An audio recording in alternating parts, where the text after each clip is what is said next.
सुनो सुनो सुनो, एक से अनेक की सुनो, विवेक से विवेक की सुनो। कैलाश भाई, इतना सुंदर आपने गाना बनाया है। पब्लिक को बता दूं, गाना आने वाला है और आज मैं एक्शन में नहीं हूँ, आज मैं थोड़ा कैजुअल हूँ। ये जो आपने इतना सुंदर गाना बनाया है, एक से एक की सुनो, इसमें अपने इंटेलिजेंस को दिखाया है, बुद्धि को, विवेक से विवेक की सुनो, मतलब अपने इंटेलिजेंस की बात, यहाँ इंटेलिजेंस को। बॉलीवुड में कोई पैसे छोड़ता नहीं है और आपने क्या इंस्पिरेशन था ये, आपने अपने दिल से बिना पैसा लिए इतना सुंदर गाना समर्पित किया है। भैया मैं एक्चुअली मैं ज़िंदगी नहीं जीता हूँ, मैं ज़िद जीता हूँ, मैं जुनून जीता हूँ, मेरी ज़िंदगी नहीं है। और जो इस प्रकार के होते हैं उनको वो रचते हैं अलग से, उनकी रचनाकार ही कुछ करते हैं। मैं ढूंढता हूँ कोई मेरे जैसा जुनूनी और मिले, क्योंकि परमात्मा ने तो नाना प्रकार के हीरे, नाना प्रकार के रत्न जड़ित करके इस पृथ्वी को भेज दिया और उसके बाद पृथ्वी से एक के बाद एक नायाब हीरे, जवाहरात और कोहिनूर निकल रहे हैं। मैंने आपका परिचय, मेरे ब्रदर ने आपका परिचय बताया था। मैंने एक मनुष्य देखा जिसके अंदर बिजनेस और अध्यात्म एक साथ है। क्यों? क्योंकि ये दुनिया दिमाग वाले चलाते हैं, लेकिन दिल वालों को कुछ समझते नहीं। दिल बेच बेच के, ज़मीर बेच बेच के ज़मीन खरीद रहे हैं लोग। लेकिन ये पहला मनुष्य कौन है जागा हुआ है और जगा रहा है। तब मेरे मन में आया, नहीं, इनसे मिलना है और ये कोई मेरा अंशी है। जब मुझे अपना भाई दिख गया कि एक और शिवत्व, एक और जुनून, एक और जिद यहाँ पे है, एक और हट है जिसका नाम है विवेक, चलो यार इसके लिए कुछ बात की जाए। अब जब बात की जाए तो हम बतूनी तो है नहीं, और ना हम, जैसा आपने बताया कि हम बॉलीवुड और ये, मैं तो ये बॉलीवुड नाम ही, शब्द ही ये नकली मानता हूँ। पता नहीं किसकी क्रिएशन है, कॉपी है ये कोई शब्द नहीं है, इसका कोई अर्थ भी नहीं है। लेकिन हाँ, इस फिल्मी दुनिया में इल्मी काम करने वाले कम हैं और ऐसे में यहाँ हमको बिठा रखा है महासागर के तट पर बाबा ने। कोई कारण होगा इसका भी। जैसे ही मुझे आपका, मैं ढूंढता रहता हूँ, मैं बहुत बड़ा ढूंढू हूँ और तलाशता हूँ। उम्र एक चीख की नियाद है, तुम भी चीखो, इतनी मुद्दत से कि शिद्दत तलक याद रहे। उम्र तो सबको मिलती है, ज़िंदगी सबको मिलती है, लेकिन कुछ उसमें ऐसे कारगर काम करने हैं जो मतलब लोगों को भी इंस्पायर करें। तो एक ऐसी इंस्पिरेशन वाली ज़िंदगी जब मैंने आप में देखी, तो तब मेरी आपसे पहली बार जब बात हुई, तभी मैंने ये लाइन गाई थी, एक से अनेक की सुनो, विवेक से विवेक की सुनो। तो आप अवाक हो गए थे। जैसे ही आप अवाक हो गए तो मुझे पता लग गया ये मेरा भाई है, वरना ज़्यादा एक्साइट होके बिखर जाता। और जो ज़्यादा वक्ता जो अच्छे होते हैं वो वही होते हैं जो सुनकार अच्छे होते हैं। आप में मैंने ये एक बहुत बड़ी क्वालिटी देखी, गुणवत्ता देखी, आप सुनते बहुत प्यारा हैं भैया। जो अच्छा सुनते हैं वही गुनते हैं, और जो गुनते हैं वही फिर गुनाते हैं, वही फिर आगे। बहुत प्रेम है हमारा, कई बार बातचीत होती है और बहुत अच्छा लगता है। और मैं क्या, आप जब बोलते हैं ना तो मैं नहीं, मतलब पूरा मुझे लगता है भारतवर्ष इसको ध्यान से सुन रहा होगा आज। हाँ, अब मैं आपसे एक मेरे मन का प्रश्न पूछता हूँ। कहीं ना कहीं यात्रा तो आपकी भी, हम लोगों की दोनों एक जैसी सी ही रही, लेकिन ये कहाँ से आती है इतनी विनम्रता? और दिल्ली जैसे शहर में भैया, जहाँ पर चवन्नी भी रुपये का नशा लिए घूम रही है, दिल्ली की तो बात ही अलग है। मतलब दिल्ली एक ऐसा शहर है, क्योंकि मैं दिल्ली का ही हूँ, हम दोनों दिल्ली है के हैं। वहाँ तो ऐसा है कि अगर अचानक ये कोई पूछ ले कि भाई मुझे तो जहाज़ लेना, अरे मिल जाएगा ना यार, दिला देंगे 1 मिनट में। वहाँ ऐसा, मतलब हर चीज़ के लिए कोई ना नहीं है वहाँ। तो जुगाड़ नगरी है दिल्ली। लेकिन ऐसी नगरी में भी आप इतने विनम्र और इतने शालीन कैसे बचे रहे भैया? 5-5 गिनीज बुक रिकॉर्ड आपके हाथ लगे हैं, और उसके बाद आप ऐसे दड़ूकते हैं जैसे कोई शेर दड़ूक रहा है अपनी मांद से निकलकर। और मुर्दों में भी प्राण फूंकने की शक्ति आप रखते हो। जब आप बोलते हो तो धारा प्रवाह बोलते हो, जब आप बोलते हो तो अटक, बेअटक, बेपलक ऐसे बोलते हो, और न जाने कितनों की अटकों को, भटकों को आप ऐसे झटके से उबार देते हो। आपका नाम मैंने उबारू भी रखा है भैया। और ऐसे बहुत सारे वाणिज्यकर्ता हैं, उद्यमी हैं, ऐसे बहुत सारे बिजनेसमैन हैं जो लघु स्तर पर अपने काम करते थे, लेकिन आपने उनको अंग्रेजी में, जिसको हम एंटरप्रेन्योर बोलते हैं, कईयों से तो ये इंग्लिश स्पेलिंग ही नहीं लिखी, हमसे खुद नहीं लिखी जाएगी। मैं लिखूंगा यार, ये स्पेलिंग तो पूछूंगा, पूछ के यार बताना जरा एंटरप्रेन्योर की स्पेलिंग है। क्योंकि हम अंग्रेजी में उतने अंदर घुसना नहीं चाहते, मतलब हम अगर चाहें तो पार कर लें नैया, लेकिन हम हिंदी और संस्कृत में डूब रहे हैं पूरी तरह और उसका आनंद ले रहे हैं भैया। लेकिन आप ये कैसे संकल्प कर पाते हैं इतना भलेपन का? मैं पहले तो ये कहूँगा कैलाश भाई कि आपसे बहुत सीखना है, so much to learn from you. आप एक साधारण व्यक्ति को कैसे असाधारण बना देते हैं।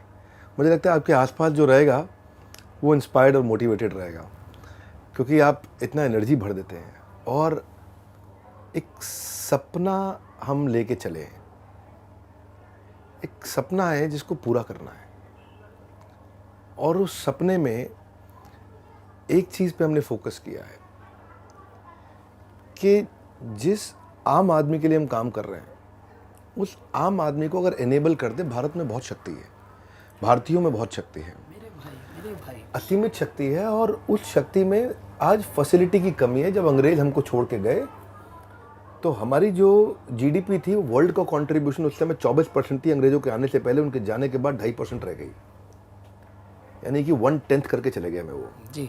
हमारे यहाँ जो एवरेज एज थी ना, हमारे यहाँ एवरेज एज गिर के 27 रह गई। एक आदमी की एवरेज 27 साल की उम्र तक लोगों का देहांत हो रहा था, मृत्यु हो रही थी, लोगों को पता नहीं है बात ये। हम दुनिया की इकोनॉमी में बहुत बड़े कंट्रीब्यूटर्स थे जो समाप्त हो गए। अगर हमने पहले किया तो आज नहीं कर सकते क्या? वाह क्या बात भैया। तू जो चाह ले अगर, कदमों में तेरे हो शिखर, तू खुद पर यकीन कर। तू खुद पर यकीन कर। तो आप तो यकीन जगा रहे हैं सबका, बस खोया हुआ एक यकीन भी जगा रहे हैं, और साथ में उस यकीन का एक आधार दे रहे हैं उनको, उस ज्ञान का भी, बस कि वो कैसे स्टेप बाय स्टेप कर सके। मेरा भाई, हमने एक ना मॉडल बिल्ड किया, IBC, इंडिपेंडेंट बिजनेस कंसल्टेंट। लोगों को जोड़ते हैं अपने साथ में। किसी को कोई भी स्टार्टअप अगर शुरू करना है, तो मैं आज एक बात सबको मैसेज देता हूँ कि स्टार्टअप शुरू करने से पहले एक बार वो IBC की जानकारी ले और बने थोड़े दिन।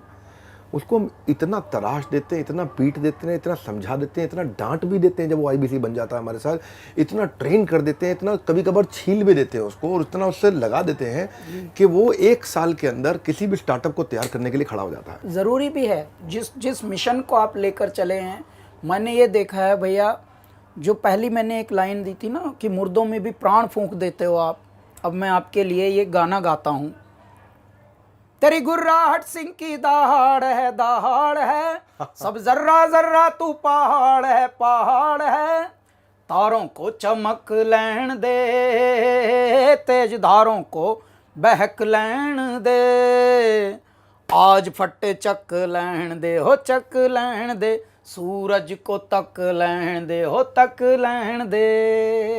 ए नहीं तीर तलवार नहीं गोली, नहीं गोली, तू खुद है तेरी फौज, तू ही टोली, तू ही टोली। तो आप खुद में एक फौज हो, खुद में एक टोली हो, और जिस तरह की, इस तरह की जो जिंदगियां होती हैं वो परमात्मा भेजते हैं किन्हीं कारणों से।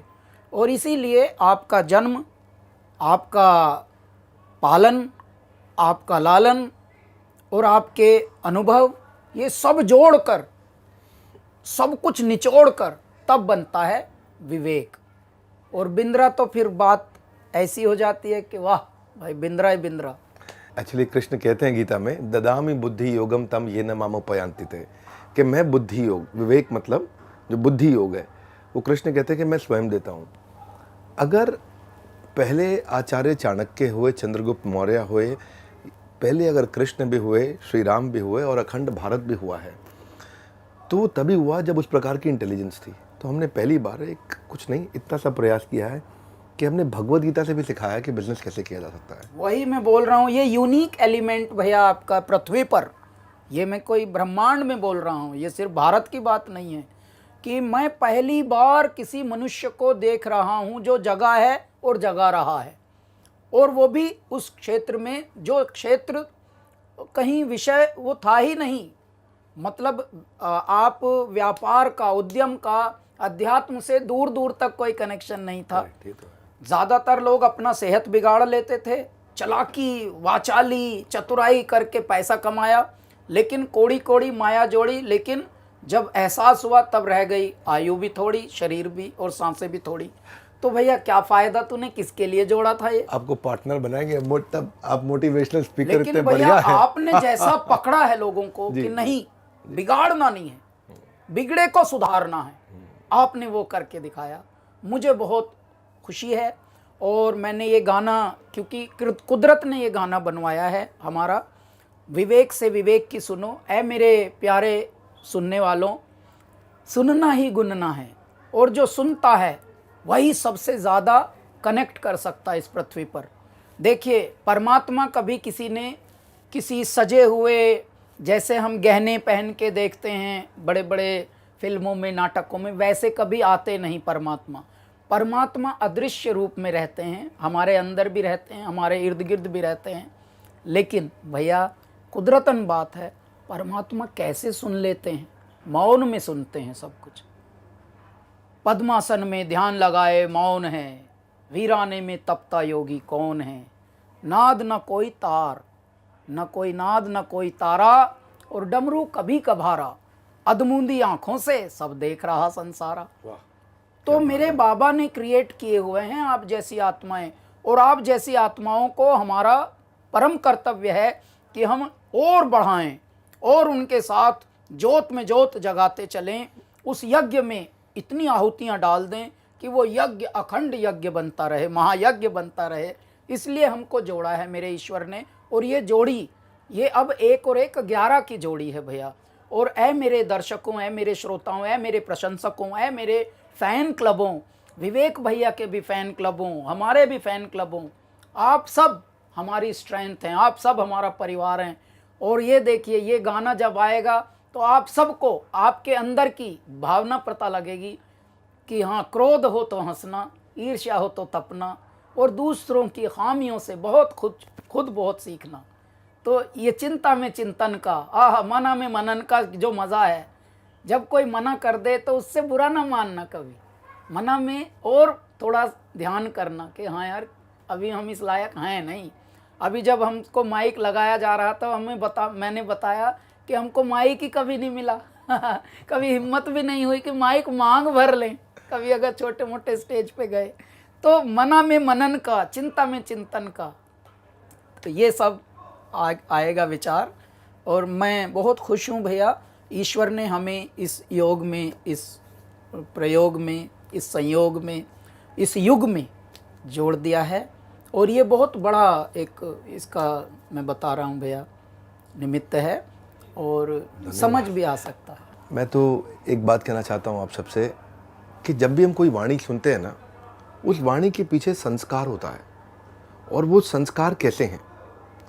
ये जो गाना है, ये इसमें जो सेल्फलेसनेस है, ये लोभ के चलते नहीं बनाया गया है, लालच के चलते नहीं बनाया गया है। ये आपने लोगों को विवेक देने का प्रयास किया है। मैं रिक्वेस्ट करूँगा कि इस गाने को सब लोग सुनिएगा, आने वाला है गाना, बहुत अच्छा है।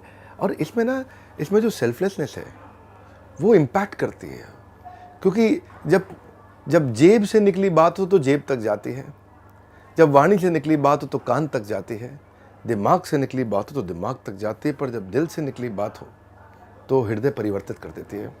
आइएगा, सुनिएगा ज़रूर कैलाश जी के साथ। और कैलाश जी के सामने बोलने की तो क्षमता नहीं है, वो इतना प्यारा बोलते, इतना मीठा बोलते हैं। आपने आज इतना उत्साह बढ़ाया, जो आपने इतना गुणगान किया, अगर उसमें से इतना सा आ जाए तो मेरा काम हो जाएगा, मेरा जीवन संपूर्ण हो जाएगा। अगर इतना ज़्यादा नहीं, पर thank you very much. Only effort is, and I really want to appreciate you, कि जो हमारा एफर्ट है वो यही है कि लोगों तक हम पॉजिटिविटी को फैला सकें, उनके अंदर क्रांति ला सकें। छोटा सा message, stay hungry, stay foolish. Steve jobs ने बात कही थी, कई लोगों ने किताब भी लिख दी, भूख होनी चाहिए, स्टे हंग्री। तभी व्यक्ति जब भूख होगी तो सीखेगा। स्टे फुलिश, अपने आप को बहुत बुद्धिमान ना माने, विनम्र बने, अच्छे से बने, तभी वो विवेक प्रवेश करेगा। Stay hungry and stay foolish. इतनी दूर आया हूँ यहाँ रहने के लिए नहीं, और आगे जाने के लिए। आप लोगों के साथ मिलकर और आगे जाएंगे। धन्यवाद कैलाश भाई, आपने इतना उत्साह बढ़ाया आज हमारे चैनल पे आके लोगों का, और लोग वेट करेंगे आपके इस सुंदर से गाने का जो आएगा।